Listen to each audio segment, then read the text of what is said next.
Hello and welcome. Today is November 17th, 2022, and this is the Benjamin Stewart Podcast, an educational podcast making teaching and learning more transparent. I'm Benjamin Stewart at benjaminlstewart.net, and in episode 110, I'm going to be addressing the question, how does RemNote add value to my current workflow? Before I get into today's topic, if you have any thoughts, insights, or would like to share any of your experiences related to today's topic, feel free to reach out to me at my Twitter handle at BNLEEZ. Today I want to get into RemNote. Today's episode really is an extension of the prior podcast episode 109, where I talk about different technologies that I am currently using this semester, RemNote being one of them. But today I want to talk about and actually show some aspects of RemNote that I'm currently using and really explain a little bit how it adds value to what I do. I want to compare today RemNote with a couple of other, actually 3 different other services, maybe actually 4 other services that I've used in the past, and explain very briefly why, again, RemNote for me is the best option. Today's discussion is not a deep dive into RemNote or any other service. You can find a lot of videos online to go into any of the services that I'm going to be sharing here with you today. And when you're making your own decision about which works best for you, it's always best to go in and get the details, see what your workflow is, evaluate how you like to work, and what you need out of a service, out of these basically note-taking services, before making the best decision for you.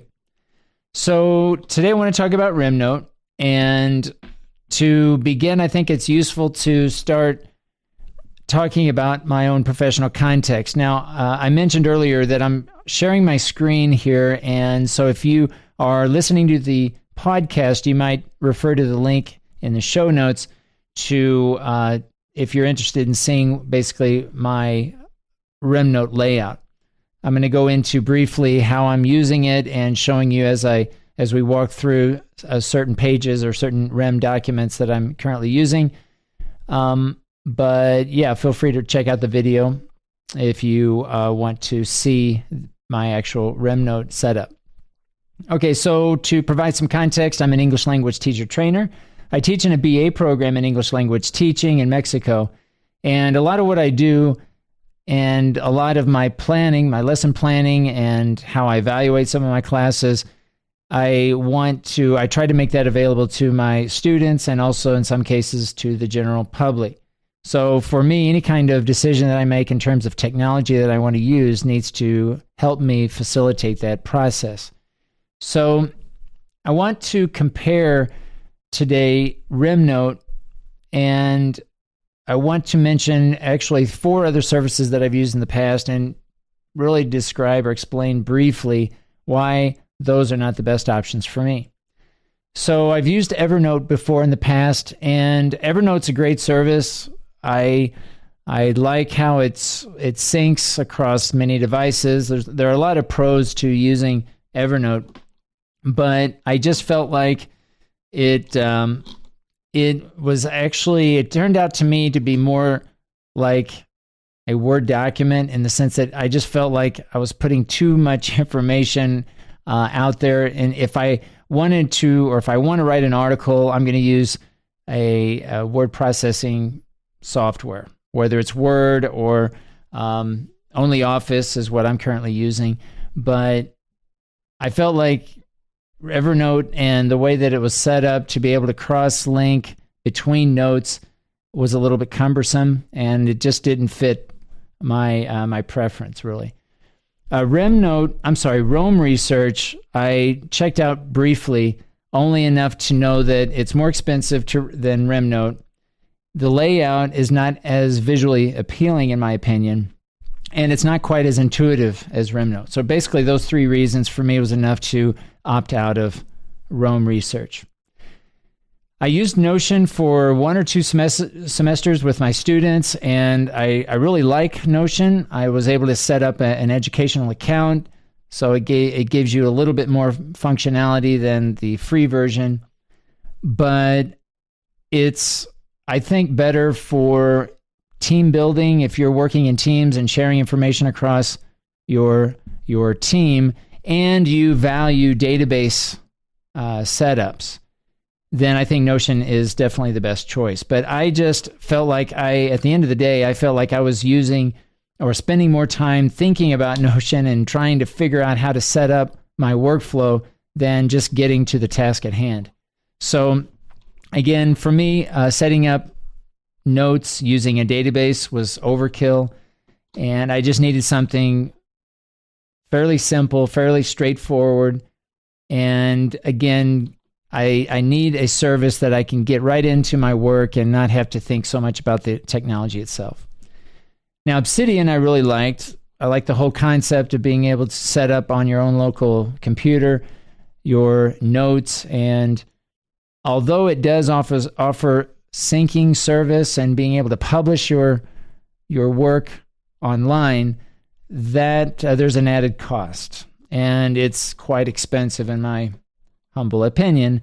So really for that reason, Obsidian is just not an option, because I do need a syncing service. I need a way to sync across my devices, and I need to be able to share with others information that I'm including in my note-taking app. Now, I know that Obsidian, there are ways if you want to go get into GitHub, and there are probably some other ways, but it just, again, I felt like to do that, to be able to set that up, there was just too much of a learning curve. And again, I need something easy, something I can get right into and get to the work, get to my workflow, and get accomplished what I need to.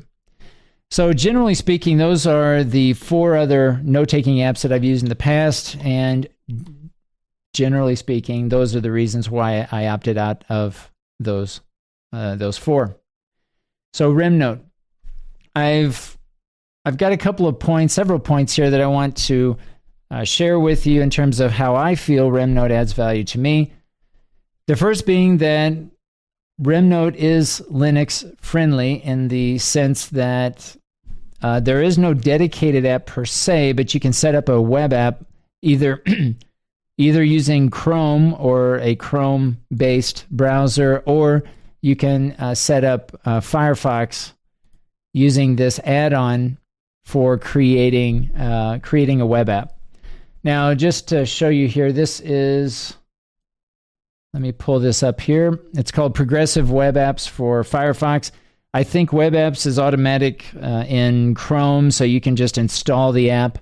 But it's fairly straightforward to be able to set up an app like I've done here on my screen, where I can include it in the panel and open it up as I need to. And I can have this open up automatically, so when I boot up the computer, it goes right into my RemNote. So yeah, pretty easy, pretty straightforward, and it works just fine based on this setup. Okay, but again, you can, if you have a preference for Chrome, you can set it, you can install the app and have it have it installed there on your panel. Of course, you can access Rem through the browser itself, but I prefer the app.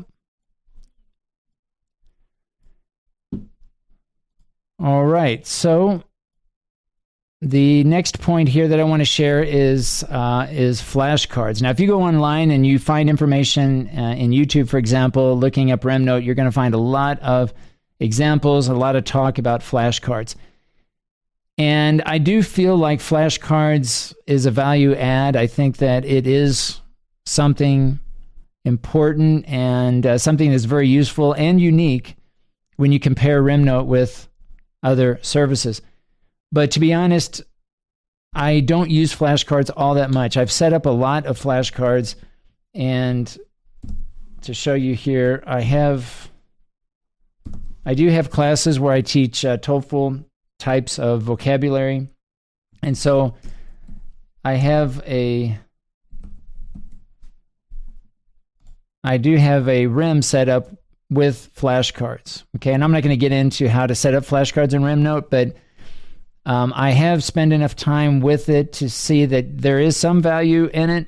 I don't put a lot of weight into the flashcard functionality in and of itself. I think if you combine it with cross-linking, bidirectional links, and references, and embedding REMs, which I'll talk about here in a minute, I think flashcards can be a good way to promote one's learning if it's combined with other techniques and methods and the way that notes are being set up.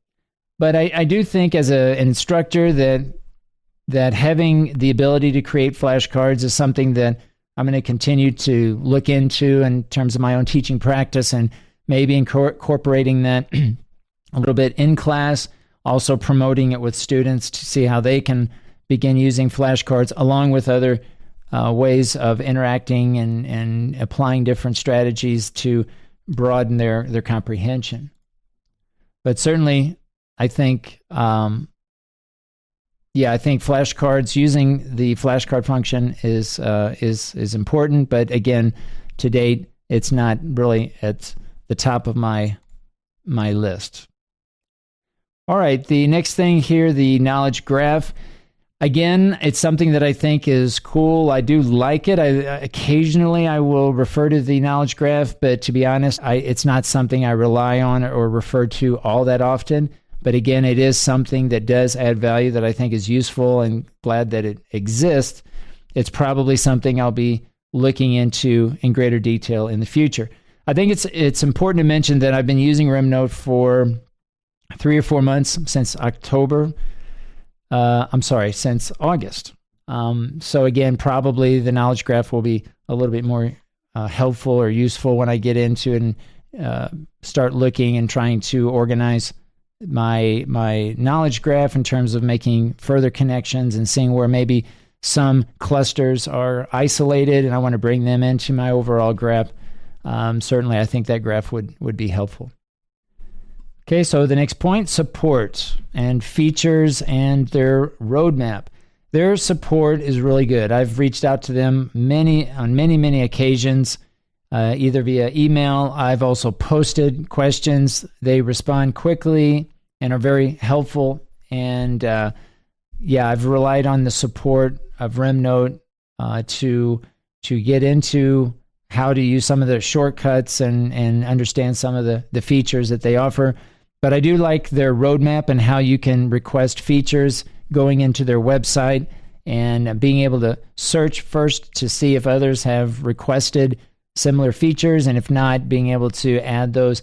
And the good thing here is that there are responses. Like when you offer a feature, invariably somebody will respond and either say that feature already exists, or try to find some kind of workaround, or even just acknowledge that, maybe that's something that they put on their roadmap. So great support from RemNote. The next feature here, embedding YouTube videos and audios from podcasts. Again, this is something that I value. This is probably something that all of the services offer very easily. But again, it's something that I use all the time.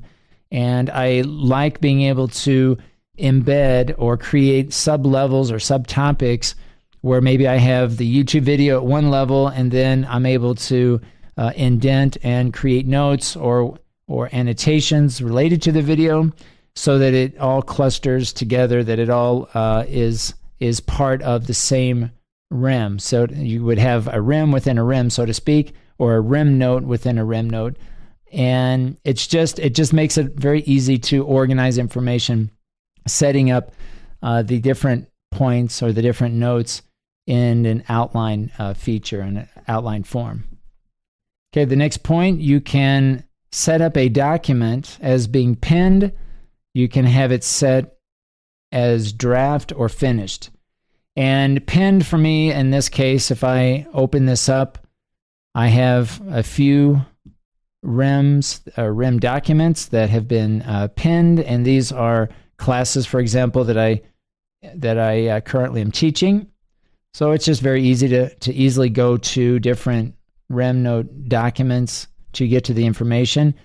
And the draft and the finished status that they have, the statuses that they offer, to be honest, I don't use those as much. For me, basically, everything's quote-unquote finished. I would probably, or better yet, in the draft form as these notes are, I continue to add information and they continue to change as I'm building out my knowledge base. So at this point, I don't really make a distinction between draft and finished. I do make a distinction between the pinned documents because, again, those are the ones that I'm using more in a particular workflow. This semester, again, the examples would be either newsletters that I'm working on, podcasts that I'm working on, or just classes that I'm currently teaching. So just a quick way to get to those documents. So that's very helpful.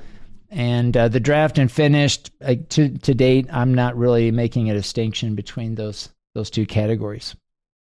Okay, the next point, personal knowledge management. So it's very easy to set up tags, portals, references, and sources. And for me, this is where, in addition to setting up flashcards, you can really find your workflow in a way that can build your understandings and knowledge as you start to connect these different REMs. Tags are fairly typical. These are probably the least important. I am using some tags, but I'm not using tags extensively throughout my knowledge base at this time. But I do use portals, which are basically just imported REMs. This is really nice when you want to be able to see a REM within a REM. Being able to embed that into a REM is very useful. So if you were to make a change to the original RemNote document, that would apply to all of the embedded REMs wherever they may be throughout your knowledge base. So that's a wonderful function. That's a very valuable function or feature of RemNote that I find very useful. The references are bidirectional links, of course. That's typical with most note-taking apps, but again, adding a lot of value as I add on the fly. Using the keyboard shortcuts, I can easily and very quickly and very seamlessly add portals and references and sources, for that matter, using the keyboard shortcuts. I don't need to use the mouse to be able to create those on the fly if they're new or if I'm doing a search. Rarely do I need to use my mouse to be able to find the additional information. And the references, again, are very useful. The sources are basically external links, but again, very useful to be able to just use the slash command to add sources very, very quickly. Another feature that I find very useful in RemNote is the ability to annotate PDFs. So you can bring in and import a PDF document and bring it up on your screen side by side and then edit that document. I'll show you an example here. This is one of the views, one of the main views in RemNote where you're able to see all your notes. Here in this case, I have documents, folders, top level REMs, PDFs, and daily documents. Now the PDFs here, if I bring up one example, I have here's a document that I have highlighted, and I can bring up here, these are the direct quotes, these are the highlighted text from the PDF that now are brought into the REM. So you can see here I've got a list of highlighted text from the PDF along with a pinned icon where I can click and it takes me directly to the text. And if I go back to the document, let's say I go back to the highlighted text, I can scroll down here and open up the PDF at the bottom of the page. And I can do a side-by-side. And this is helpful when you want to add, let's say, annotations, or you want to make analytic memos to the text. So this would be a direct quote, and then I can insert I can insert some kind of annotation if I want, or if I'm practicing if I want to paraphrase the idea, I can see it very easily what the original text is, how I would paraphrase it, and then if I need to jump to the PDF if I need more context. So just having this functionality in terms of how I go about annotating PDFs, very useful, something that I find very valuable in my own workflow. Again, you can find information online if this is new, and there are great videos online that you can find that shows you step by step how to go about doing what I'm showing you here. So the last thing I want to talk about here is being able to share information, to be able to share RemNotes. And this last feature, being able to share a RemNote document with either my students or the public, this was the deal breaker when deciding between Obsidian and RemNote. The ability to simply share information to someone else. And with Obsidian, it just, again, as I mentioned, it was just cumbersome. It's not as straightforward as it is with RemNote. And what I really appreciate with the ability to share RemNote is RemNote documents is that you don't have to share the entire document. Let me show you an example. This is a class that I'm teaching, and currently I have set up weekly modules, and this is the current module that we're working on, and this is week 15, and it's very simple, but I have the days of the week that I have class, and then within each of those days I will have either instructions or notes to myself, or it could be even more, maybe it's a completely different RemNote document that includes some kind of activity. So this is an example here called Listening Comprehension Performance Task, or PT. And this was an example where I am planning out my day. So I begin here with my instructions, and in this case, what I did was I very quickly, and I can give it whatever name I want, I can in seconds create, by hitting Control-Enter, a new Rem document in seconds, right? And that's what I did here. I created this new document, then I went to that document and began to complete the instructions for this particular task. But what's good about this is I can share this task without having to share, let's say, all of this information. There might be times where, let's say that I have some notes to myself, and I have this information here as a line item, but maybe I don't want to share this with my students or with the public. Maybe I just want to share the performance task here.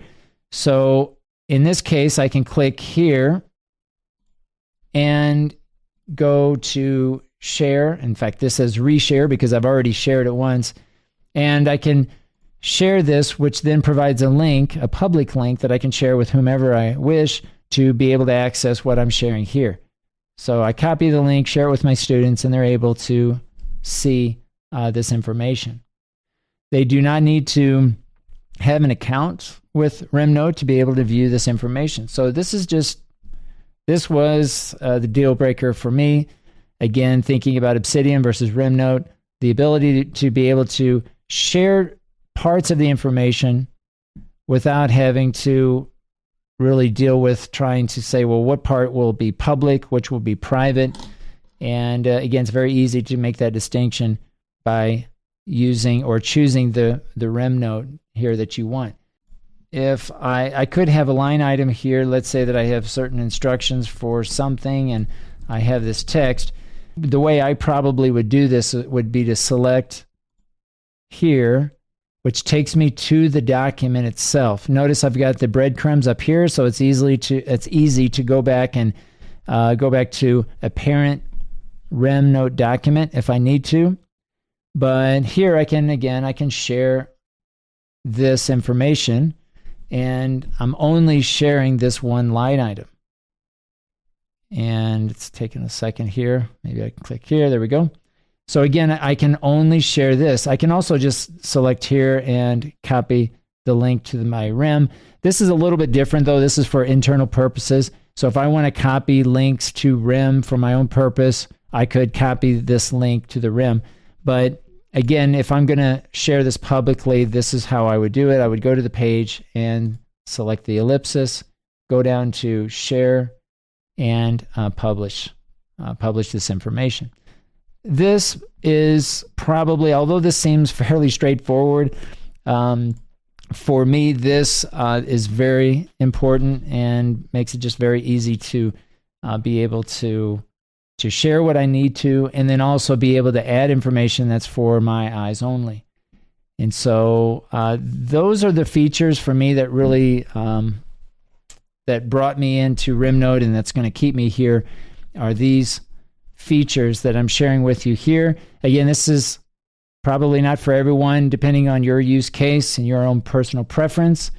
Your decision, right, is going to need to address your own context. But for me, RemNote, this is hands down the best service for what I need as an instructor, being able to plan my lessons, to be able to plan my podcasts or my newsletter, or if I'm doing research and I'm just writing out and doing research and finding information in articles, bringing in those PDFs, taking notes, and just building out my knowledge graph kind of organically, and not really dealing with folders, hardly even dealing with making distinctions between a draft document and a finished document. I think having some RemNote documents pinned is useful, but beyond that, that's the only status that is important for me as I just continue to organically create my knowledge graph by going into wherever I need to. If I want to search, Control P, I can easily find what I need in terms of the search feature. The shortcuts, being able to embed RemNotes, which they refer to as portals, the references or the bi-directional links, just all on the keyboard, being able to set that up very easily, very quickly. It's very useful for me. Now, that's about all I want to get into. There's some other things that I do like in terms of how to export and back up your information. There's some other valuable features that I think are useful, especially when you're talking about a service with a proprietary service. There might be some concerns about exporting to Markdown, for example, or HTML. You're able to do all of that using RemNote, so I can easily back up my information, worst case scenario, if I need to import it into another service. Certainly that is an option. So I think I'll stop there. If anyone wants to reach out to me, I'm curious how you're using RemNote, or if you're using another service and it's working for you, feel free to reach out to me on my Twitter handle at BNLEEZ. My name is Benjamin Stewart at benjaminlstewart.net. Thanks for listening.